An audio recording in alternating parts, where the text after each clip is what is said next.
नमस्कार दोस्तों, मैं ऋषि अपने YouTube चैनल CM ऑनलाइन पे आप सबका स्वागत करता हूँ।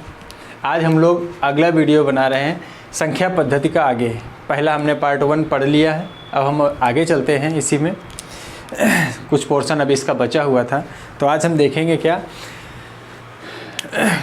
अभाज्य संख्याएं। अभाज्य संख्याएं,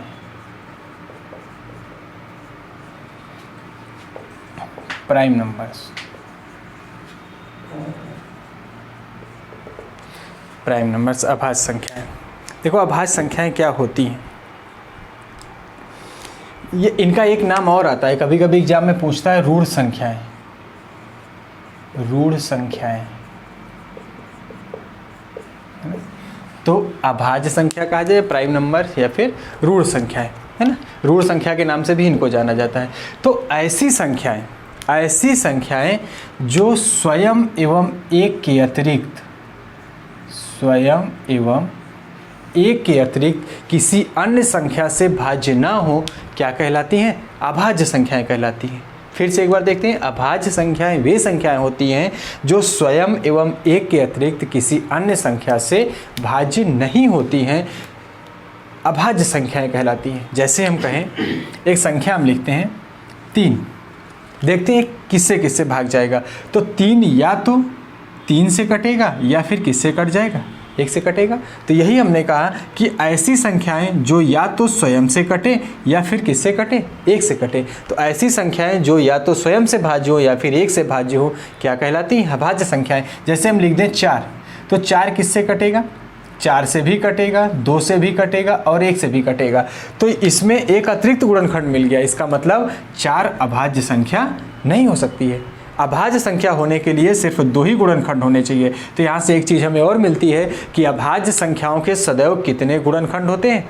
2 गुणनखंड होते हैं। इसको नोट कर लेंगे कि अभाज्य संख्याओं के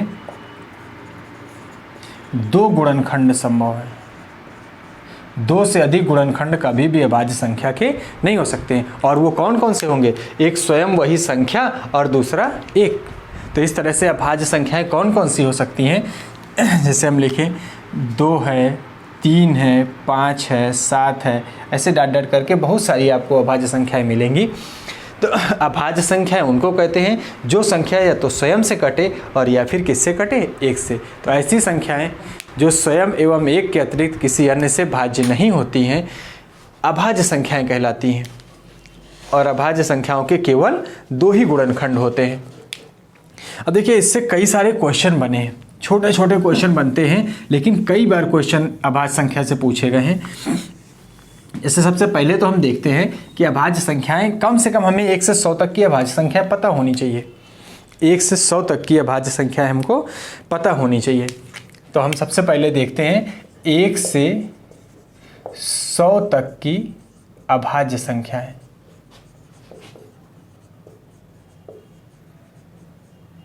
1 से 100 तक की अभाज्य संख्याएं कितनी, कौन कौन सी होंगी, देखते हैं। तो 1 से 10 तक में कौन कौन सी आती हैं? 2, 3, 5 और 7। ठीक, इसके बाद आगे चलेंगे तो आएगा 11, 13, 17 और 19। ठीक, और आगे चलते हैं तो मिलेगा हमें क्या? 23 और 29। और आगे चलेंगे तो 31 और 37। ठीक, और आगे चलते हैं 41, 43 और 47। 50 तक की हो गई। ठीक, अलग अलग भी पूछी जाती हैं। और आगे चलेंगे तो मिलेगा हमें कौन कौन सा? 53 और 59, 53 और 59। ठीक, और आगे चलते हैं तो आएगा 61 और 67। इसके बाद 71, 73, 79। फिर और आगे चलते हैं तो मिलेगा हमें 83 और 87 और लास्ट में मिलेगा 97। ठीक, अरे सॉरी ये गलत हो गया, 87 अरे 83 और 89 और 97। अब इनको गिनते हैं, 1 2 3 4 5 6 7 8 9 10 11 12 13 14 15। तो एक चीज़ ये भी पूछी जाती है आपसे कि 1 से 50 तक की गिनती लिखते समय कितनी अभाज्य संख्याएं आती हैं, तो कितनी मिल गई हमें 15। फिर आगे चलते हैं, 1 2 3 4 5 6 7 8 9 10, तो 50 से 100 में कितनी अभाज्य संख्याएं होती हैं 10। तो टोटल 1 से लेकर 100 तक कितनी अभाज्य संख्याएं होती हैं 25। 15 होती हैं 1 से 50 में और 10 होती हैं 50 से 100 में। ठीक, और देखो कौन सा क्वेश्चन बनता है। जैसे पहला क्वेश्चन यहां से मिलता है हमको कि सबसे छोटी अभाज्य संख्या, नोट करके नीचे लिख लीजिएगा, सबसे छोटी अभाज्य संख्या, अभाज्य संख्या। ठीक, कई बार रिपीट हुआ टेट में ये क्वेश्चन और भी एग्जाम में पूछा गया है कि सबसे छोटी अभाज्य संख्या कौन सी होती है। तो सबसे छोटी अभाज्य संख्या कौन मिलेगी 2, और यही एकमात्र ऐसी अभाज्य संख्या है जो क्या होती है, एक सम संख्या भी होती है। मतलब अभाज्य संख्याओं में 2 ही एकमात्र ऐसी संख्या है जो कि सम संख्या है। यदि इस 2 को हटा दिया जाए तो जितनी भी अभाज्य संख्याएं आपको मिलती हैं ये सारी की सारी कैसी संख्याएं होती हैं, विषम संख्याएं होती हैं। तो सबसे छोटी अभाज्य संख्या पूछी जाए तब भी 2 है, सबसे छोटी सम अभाज्य संख्या पूछी जाए तब भी उत्तर हमारा कितना आएगा 2 ही आएगा। दूसरा, 1 से 50 तक अभाज्य संख्याएं, 1 से 50 तक अभाज्य संख्याएं। तो अभी हमने गिना कितनी मिली थी हमें 15। फिर 1 से या फिर 50 से 100 तक अभाज्य संख्याएं कितनी मिली थी 10। और या फिर हमसे पूछा जाए कि 1 से 100 तक अभाज्य संख्याएं तो कितनी होंगी 25। तो 1 से 50 तक में 15 अभाज्य संख्या होती हैं, 50 से 100 तक में 10 अभाज्य संख्याएं होती हैं, और 1 से 100 तक अगर एक साथ पूछा जाए तो टोटल कितनी होती हैं 25 अभाज्य संख्याएं होती हैं। इनको याद भी कर लेंगे हम, इनसे भी क्वेश्चन बनते हैं कभी कभी। जैसे आपसे पूछ देगा कि 60 और 70 के बीच अभाज्य संख्याओं का गुणनफल कितना होगा, तो आपको पता होना चाहिए कि 60 और 70 के बीच में कौन कौन सी अभाज्य संख्याएं आएंगी। ऐसे भी सवाल बन सकते हैं, आपसे पूछने जा सकते हैं, तो आपको याद होना चाहिए। इनको नोट कर लेंगे या स्क्रीनशॉट ले लेंगे कि 1 से 100 तक में कौन कौन सी अभाज्य संख्याएं होती हैं। तो अभाज्य संख्याओं के सबसे पहले याद रखेंगे, अभाज्य संख्याएं वे संख्याएं होती हैं जो या तो स्वयं से कटती हैं या फिर 1 से कटती हैं, और अभाज्य संख्याओं के सिर्फ 2 ही गुणनखंड संभव। चलते हैं अब आगे, इसमें से अभाज्य संख्या हो गया, इसको नोट कर लेंगे या स्क्रीनशॉट ले लेंगे, अच्छे से बना रहेगा आपके पास, याद होना चाहिए आपको। लेकिन 1 से 100 तक की अभाज्य संख्या है। अब आते हैं भाज्य संख्याएं। भाज्य संख्याएं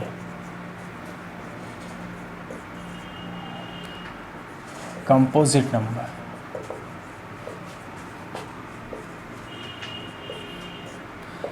कंपोजिट नंबर्स, भाज्य संख्या है।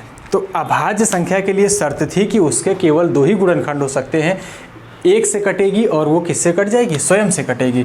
तो यदि कोई संख्या 1 से कटे, स्वयं से कटे और इसके अलावा कोई भी एक अतिरिक्त गुणनखंड मिल जाए, मतलब यदि कोई संख्या एक स्वयं के अतिरिक्त किसी भी अन्य संख्या से कट जाती है तो वो संख्या कैसी संख्या कहलाएगी, भाज्य संख्या है। मतलब वो 1 से भी कटे, स्वयं से भी कटे और इन दोनों के अतिरिक्त किसी भी एक और संख्या से यदि संख्या कट जाती है तो संख्या क्या कहलाएगी, भाज्य संख्या कहलाएगी। जैसे हम कह दें 4, तो 4 किससे कटेगा, 1 से कटेगा, 2 से कटेगा और किससे कट रहा है, 4 से कट रहा है। तो देखो 1 से भी कट रहा है, स्वयं से कट रहा है, और 1 और स्वयं के अलावा एक और गुणनखंड मिल रहा है, कौन, 2। तो इसका मतलब है कि 4 कैसी संख्या है, भाज्य संख्या है 4 1। तो ऐसी संख्याएं जो 1 एवं स्वयं के अतिरिक्त किसी भी अन्य संख्या से भाज्य होंगी वो सारी संख्याएं क्या कहलाएंगी, भाज्य संख्याएं कहलाएंगी। तो पहली भाज्य संख्या क्या होगी, पहली भाज्य संख्या, अब 1 के पास तो गुणनखंड है नहीं, ये तो केवल 1 से ही कटता है, इसलिए ये तो अब भाज्य संख्या हो नहीं सकती। 2 और 3 हमने अभाज्य संख्या में देखा, तो बचा हमारे पास 4। तो 4 पहली भाज्य संख्या होती है। ठीक है। तो ऐसी संख्या जो एक से कटेगी, स्वयं से कटेगी और इन दोनों के अतिरिक्त किसी एक अन्य गुणनखंड से कट जाएगी, वो संख्या क्या कहलाएगी? आपकी भाज्य संख्या कहलाएगी। तो पहली भाज्य संख्या क्या मिली हमें? 4। आगे चलते हैं।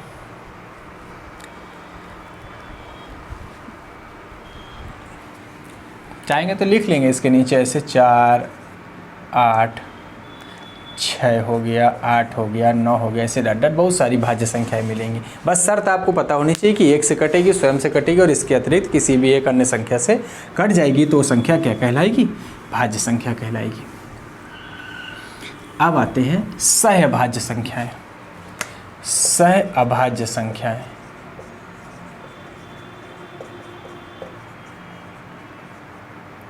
सहअभाज्य संख्याएं ये होते को प्राइम नंबर्स।